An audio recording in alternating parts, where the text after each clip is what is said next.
Tipan ng trompeta.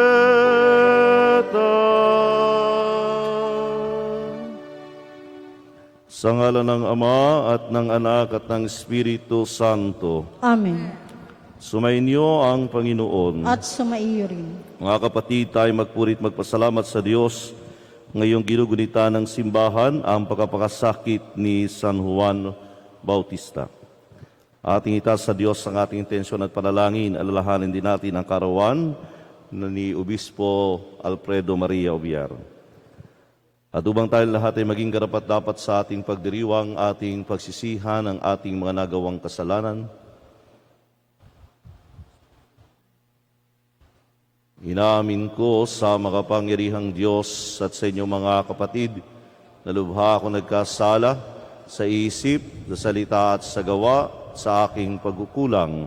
Kaya isinasamo ko sa mahal na Birheng Maria, sa lahat ng mga anghel at mga banal, at sa inyong mga kapatid na ako'y panalangin sa Panginoong ating Diyos.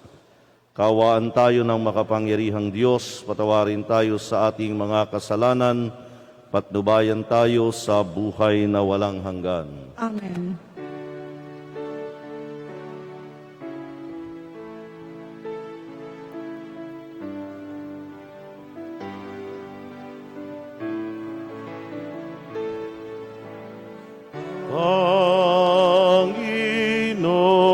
Panginoon, kaawaan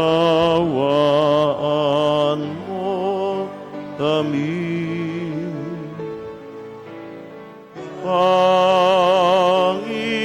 Panginoon, kaawaan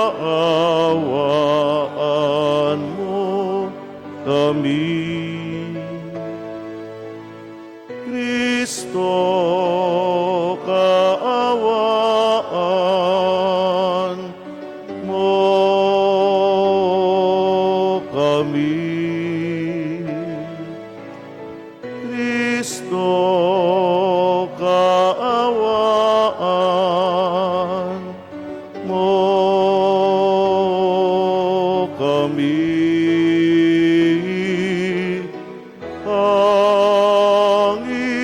Panginoon, kaawaan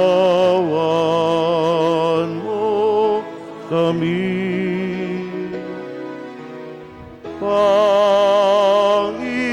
Panginoon, kaawaan mo kami.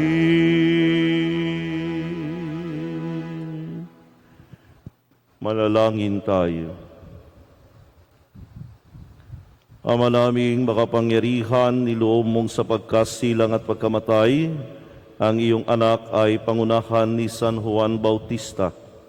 Ang kanyang pagkapakasakit para sa matabat mong katotohanan at ang kanyang pagsikap na sundin ang loob mong makatarungan ay amin nawang dibdibang mapanindigan sa pananalig sa iyong aral sa pamagitan ni Jesucristo, kasama ng Espiritu Santo magpasawalang hanggan. Amen. Ang lahat po ay magsiupo.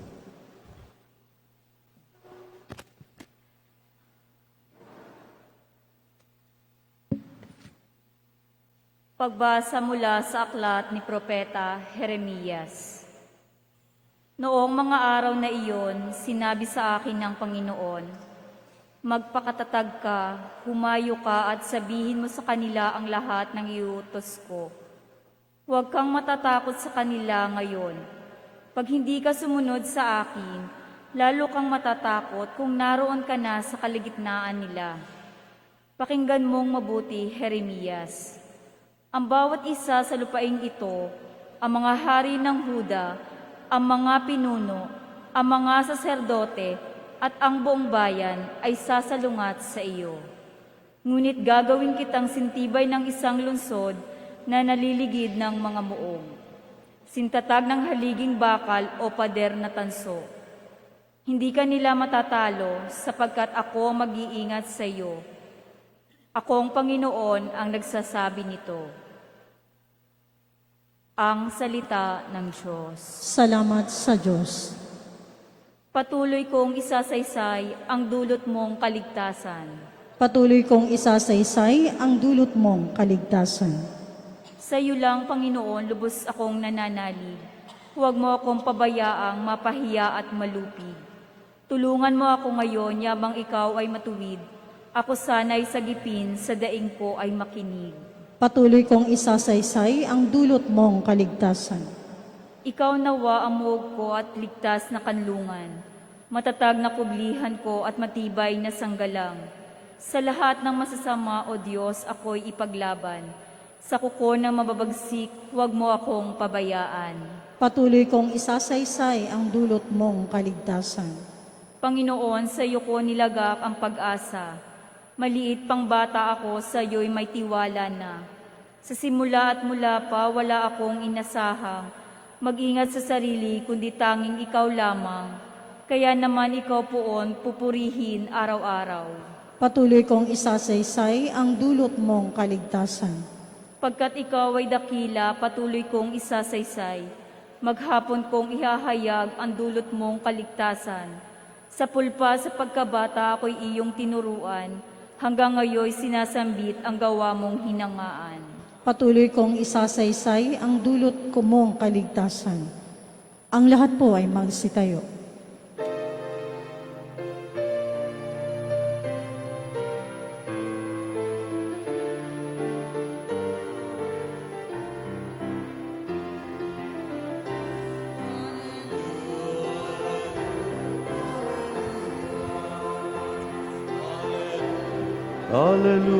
Alleluia. Purihin ang Diyos. Alleluia.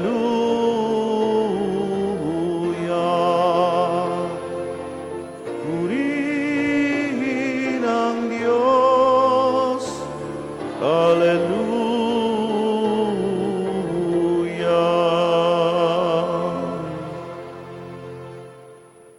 Sumainyo ang Panginoon. At sumaiyo rin. Ang mabuting balita ng Panginoon ayon kay San Marcos. Papuri sa iyo, Panginoon. Nung panahong iyon, si Herodes ang nagpahuli, nagpagapos at nagpabilanggo kay Juan dahil kay Herodias.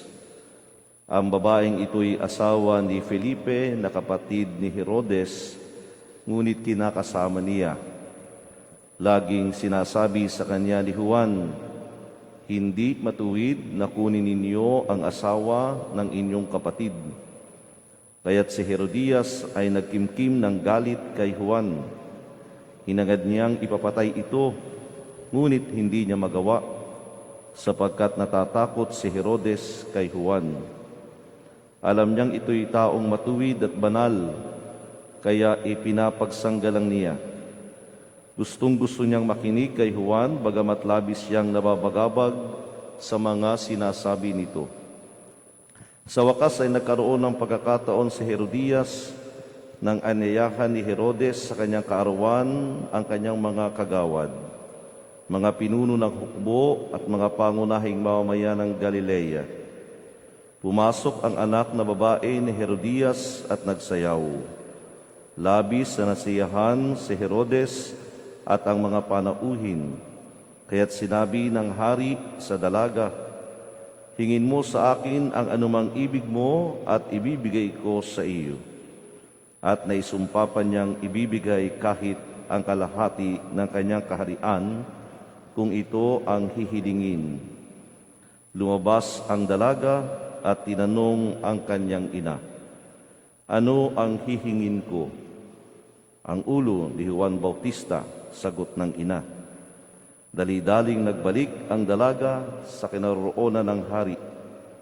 "Ang ibig ko po'y ibigay ninyo sa akin ngayon din sa isang pinggan, ang ulo ni Juan Bautista," sabi niya.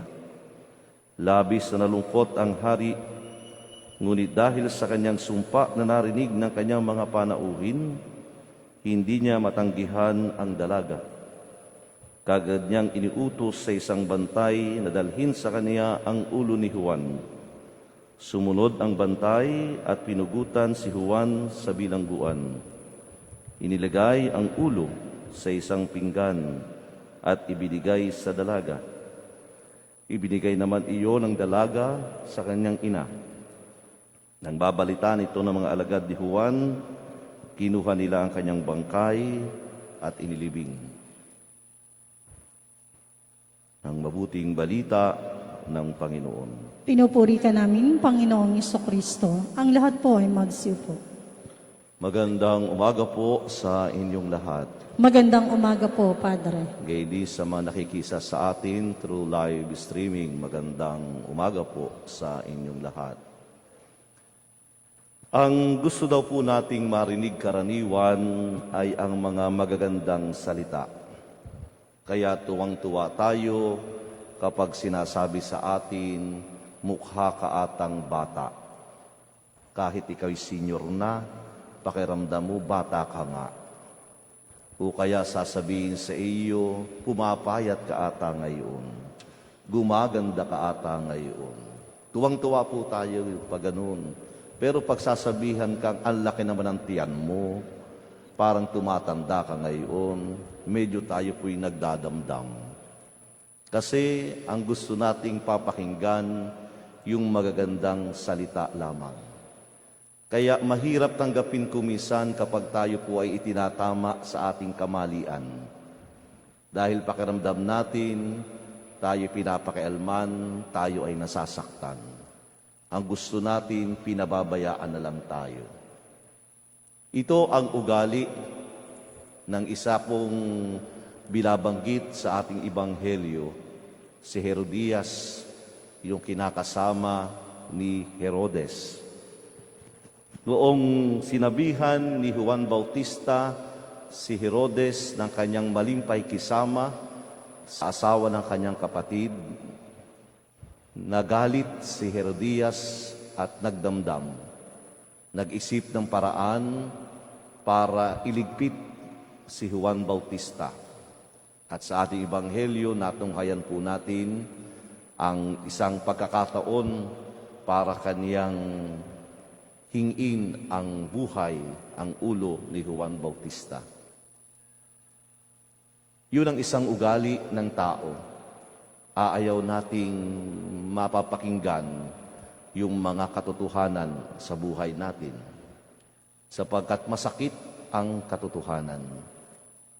Pero ang ganda pong pagnilayan ng ginawa ni Juan Bautista naman.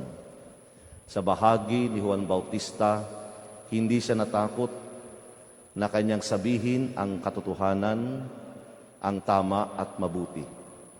Sapagkat alam niya, ito ang kanyang tungkulin bilang isang tao, bilang isang tagasunod ni Kristo.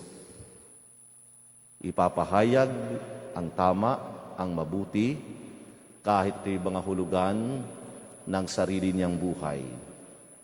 Kahit ito'y makaapekto sa kanyang buhay. Ito ang buhay ng isang Kristiyano. Tayo po ay tagapagdala, tagapagpahayag ng katotohanan. Pero nakakalungkot sa bahagi ng buhay natin, kahit na tayo ay nagpapahayag na tayo tagasunod ni Kristo, sa katotohanan kung minsan tayo po ay nagbubulag-bulagan. Alam natin ang tama, pero ayaw nating titingnan. Tayo nagbibingi-bingihan, ayaw nating papakinggan. Bakit po? Kasi makasarili tayo. Gusto natin kung ano ang ating naisin, yun ang ating gagawin. Kaya kitang isang bagay na mali, ginagawa nating tama. Kahit ang isang bagay na alam natin na hindi ayon sa kalooban ng Diyos, iaayon natin sa ating sariling gusto. Kaya ang nangyayari, nawawala yung panuntunan ng buhay.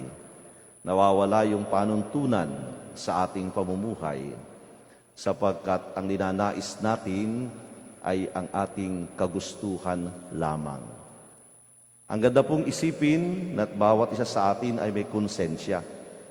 Yung konsensya, yun ang nagsasabi sa atin kung ano ang tama at mabuti, kung ano ang iiwasan, kung yung bang mali o yung tama.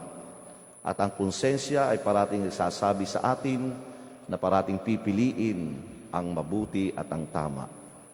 Pero andun pa rin yung tawag ng pagkamakasarili.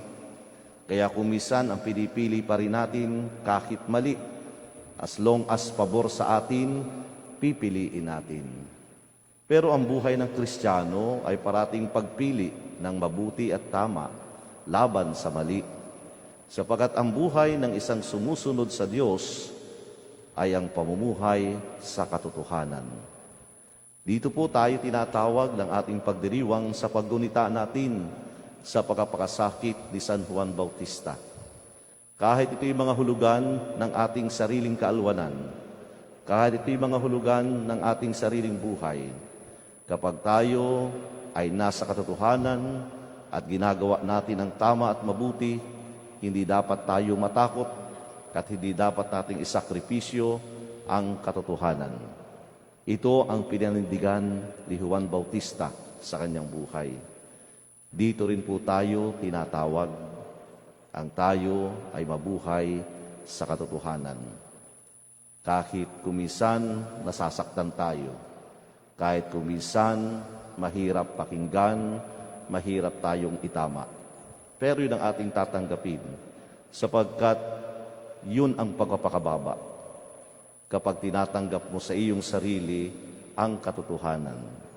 Ang isang sakit po natin, ipinapasa natin sa iba, yung mga bagay na aayaw nating papakinggan.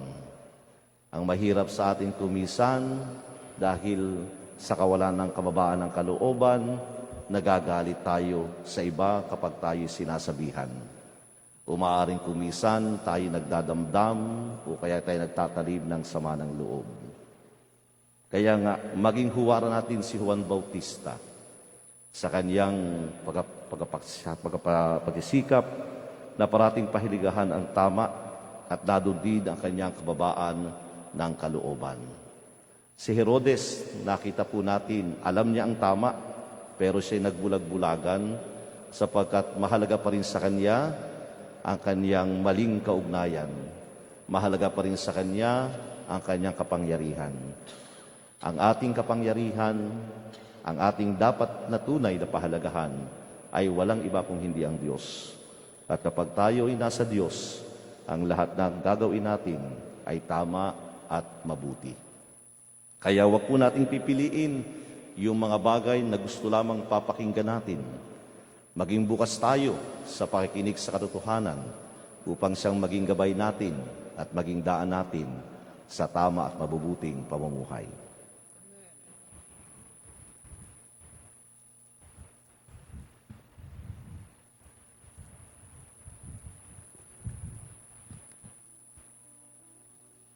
Magsitayo na po ang lahat. Mga kapatid, marami ang nagpatutuo sa kanilang pananampalataya sa pamamagitan ng buhay. Dahil sa pagkabatid natin na ang ating misyon sa mundo ay maging propeta, manalangin tayo sa ating mapagmahal na Ama na gawin tayong tapat sa ating bukasyon. Ang tugon natin, Panginoon, dinggin mo ang aming panalangin. Panginoon, dinggin mo ang aming panalangin. Ang simbahan, naway may tapang natuparin ang kanyang propetikong misyon na ipahayag ang ebanghelyo ng walang takot o kompromiso. Manalangin tayo sa Panginoon. Panginoon, dinggin mo ang aming panalangin. Ang mga naglilingkod sa pamahalaan, naway magkaroon ng budhing matatag na nakabatay sa katapatan at moralidad. Manalangin tayo sa Panginoon. Panginoon, dinggin mo ang aming panalangin. Ang ating pamayanan, naway manindigan at magsalita para sa katarungan at dignidad ng tao. Manalangin tayo sa Panginoon. Panginoon, dinggin mo ang aming panalangin. Tayo naway hindi panghinaan ng loob dahil sa mga pagsubok sa buhay, bagkus higit na maging matatag sa pananampalataya sa pamamagitan ng mga ito. Manalangin tayo sa Panginoon. Panginoon, dinggin mo ang aming panalangin. Ang mga nasa bingit ng kamatayan, naway pukawin ng sigla ng pangaral at halimbawa ni San Juan Bautista, manalangin tayo sa Panginoon. Panginoon, dinggin mo ang aming panalangin. Diyos naming makapangyarihan, pinagpala mo kami ng pangaral at halimbawa ni San Juan Bautista. Maialay nawa namin ang aming buhay sa paglilingkod sa iyo, sa pamamagitan ng aming pangaral at buhay. Hiling namin ito sa pamamagitan ni Kristo ang aming Panginoon. Amen. Ang lahat po ay magsiupo.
At na nagmula sa isang langkay na ubas, inumi, nagbibigay lakas.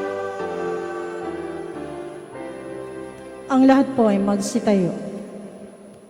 Manalangin kayo mga kapatid upang paghahain natin kalugdan ng Diyos amang makapangyarihan. Tanggapin nawa ng Panginoon itong paghahain sa iyong mga kamay, sa kapurihan niya at karangalan sa ating kapakinabangan at sa buong sambayanan niyang banal. Manaming lumikha sa aming paghahain ngayon ng mga alay, pagkalomong ang tuwid na landas na ipinangaral ni San Juan sa ilang at sa dugo niyang dumanak ay matapang niyang tinatakan sa pamamagitan ni Hesukristo, kasama ng Espiritu Santo, magpasawalang hanggan. Amen. Sumainyo ang Panginoon. At sumaiyo rin. Itaas sa Diyos ang inyong puso at diwa. Itinaas na namin sa Panginoon. Pasalamatan natin ang Panginoong ating Diyos. Marapat na siya'y pasalamatan. Ama naming makapangyarihan, tunay ngang marapat na ikaw ay aming pasalamatan sa pamamagitan ni Jesucristo na aming Panginoon.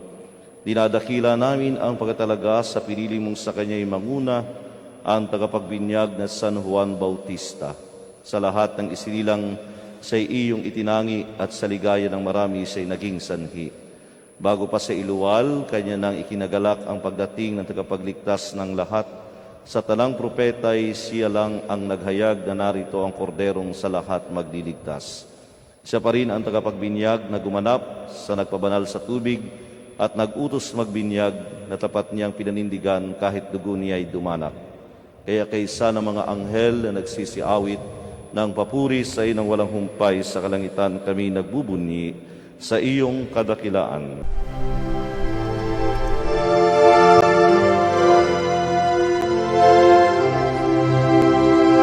Santo, Santo, Santo, Panginoong Diyos makapangyarihan, napupuno ang langit at lupa ng kalwalhatian mo. Hosana sa kaitaasan, pinagpalang na paririto sa ngalan ng Panginoon. Hosana sa kaitaasan.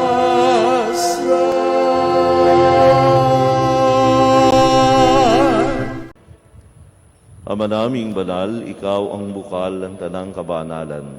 Kaya't sa pamagitan ng iyong Espiritu, ganung banal ang mga kaloob na ito upang para sa amin ay maging katawan at dugo ng aming Panginoong Hesukristo. Bago niya pinagtiisang kusang loob na maging handog, hinawakan niyang tinapay. Pinasalamatan kaniya, pinaghati-hati niya iyon, iniabot sa kaniyang mga alagad at sinabi, Tanggapin ninyong lahat ito at kanin. Ito ang aking katawan na ihahandog para sa inyo.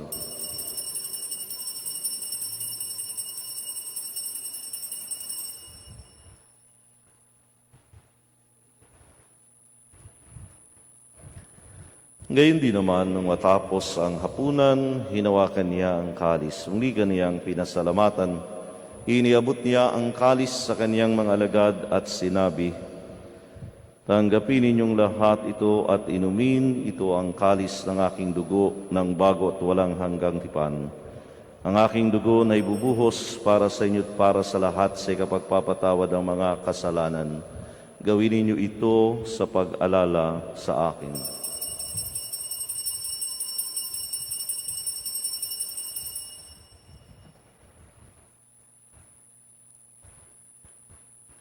Ipagbunyi natin ang misteryo ng pananampalataya.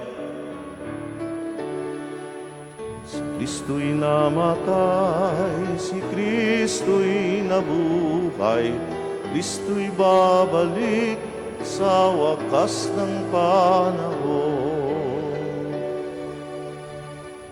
Ama, ginagawa namin ngayon ang pag-alala sa pagkamatay at muling pagkabuhay ng iyong anak. Kaya tiniaalay namin sa iyo ang tinapay na nagbibigay buhay at ang kalis na nagkakaloob ng kaligtasan.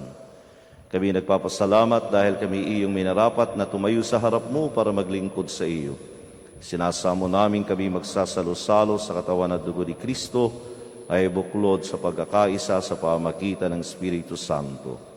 Amalingapin mo ang iyong simbahang laganap sa buong daigdig, puspusin mo kami sa pag-ibig, kay San Francisco na aming Papa, ni Melrey na aming Obispo at ng Talang Kaparian.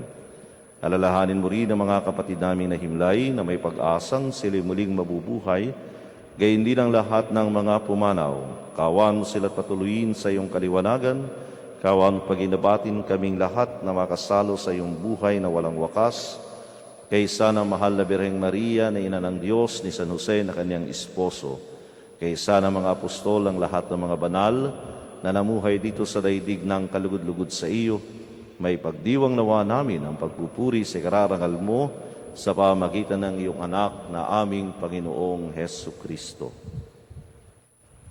Sa pamagitan ni Kristo, kasama niya at sa Kaniya, ang lahat ng parangal at papuri sa iyo, Diyos Amang makapangyarihan, kasama ng Espiritu Santo, magpasawalang hanggan. Amen, amen, amen. Ang lahat po ay magsitayo. Bilang nakakaisang mga anak ng Diyos, sama-sama tayo tumawag sa ating Ama sa Langit.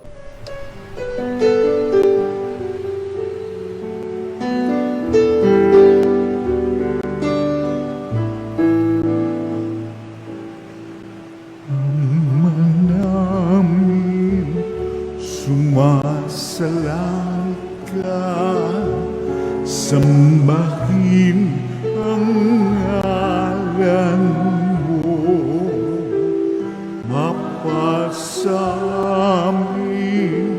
ang kaharian mo, sundin ang loob mo dito sa lupa para nang sa langit. Bigyan mo po kami ngayon ng aming kakanin sa araw-araw at patawarin mo kami sa aming mga sala, para ng pagpapatawa namin sa nagkakasala sa amin, at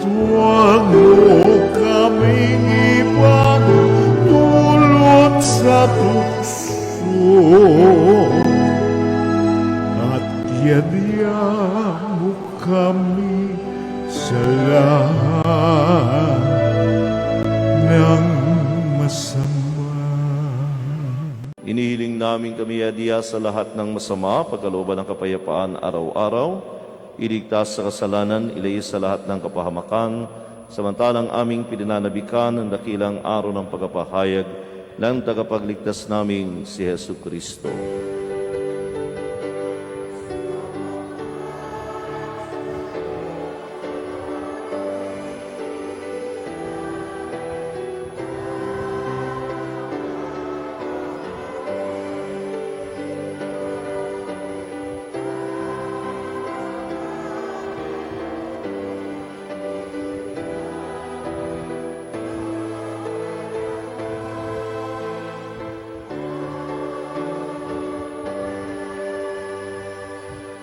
Panginoong Jesucristo, sanayin mo sa iyo mga apostol, kapayapaan ang iniiwan ko sa inyo, ang aking kapayapaan ang ibinibigay ko sa inyo.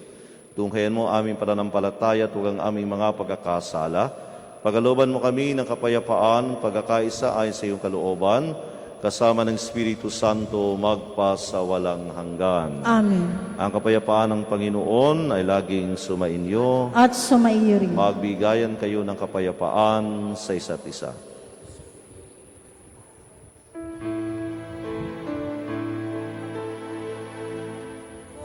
Cordero ng Diyos, lalagay ang mga kasalanan.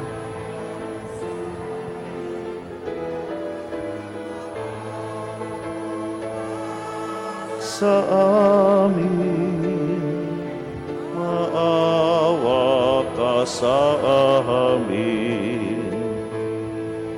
Cordero ng Diyos, na nag-aalis ng mga kasalanan ng sanlibutan.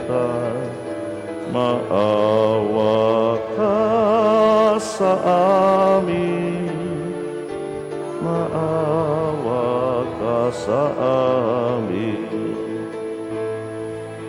Cordero ng Diyos, na nag-aalis ng mga kasalanan ng sanlibutan, magkaloob mo sa amin ang kapayapaan.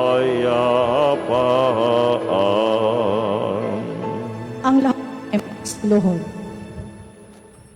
Ito si Kristo ang Kordero ng Diyos. Ito ang nag-aalis ng kasalanan ng sanlibutan. Mapalad tayong inaanyayahan sa kaniyang piging. Panginoon, hindi karapat-dapat magpatuloy sa iyo, ngunit sa isang salita mo lamang ay gagaling na ako.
Magsitayo na po ang lahat.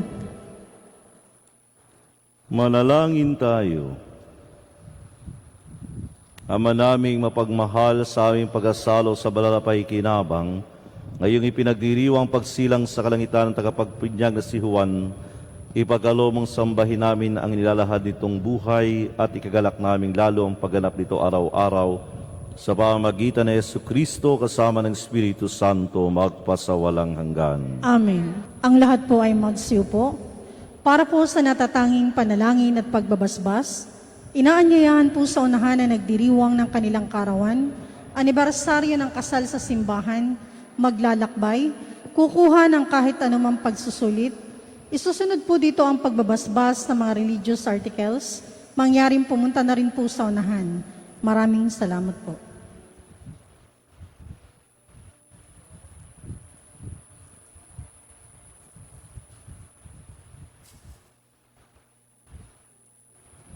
Ama na pagmahal sa'yo nagmumulang lahat ng mabuting bagay, hinihiling namin basbasan mo ang aming mga kapatid na nagdiriwang ng kaarawan, anibersaryo ng kasal, nakatakdang mga ibang bansa at sa iba't iba nilang pangailangan. Pagkalooban sila mas mahaba, makahulugang buhay, mabuting kalusugan, mapayapang kalooban, maliwanag na kaisipan, mga tapat na kaibigan, maayos sa hanap buhay, at kaligtasan sa anumang kapahamakan. Basbasan mo rin ang kanilang gawain at hadikain upang ito'y matupad ayon sa iyong kalooban. Pagpalain mo rin ang kanilang angkan at mga mahal sa buhay. Higit sa lahat, pagtagin mo sila sa pananampalataya, patibayin sa pag-asa, pag-alabin sa pag-ibig. Hiling namin ito sa pamagitan ni Kristong aming Panginoon. Amen. Naway gawaran din ng Diyos ang pagkapala ang mga kasangkapan sa panalangin upang may ito'y maging gabay sa pagtaak sa kabanalan at paghangad ng buhay sa kalangitan sa pamagitan ni Kristo kasama ng Espiritu Santo magpasawalang hanggan. Amen.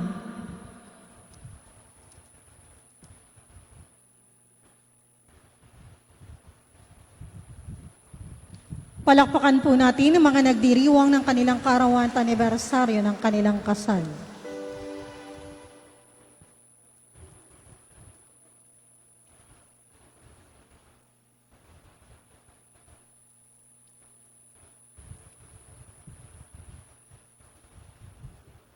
Magsitayo na po ang lahat.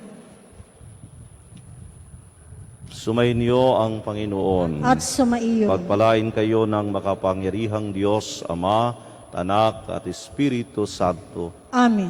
Tapos ang ating pagdiriwang, humayo kayong mapayapa. Salamat sa Diyos.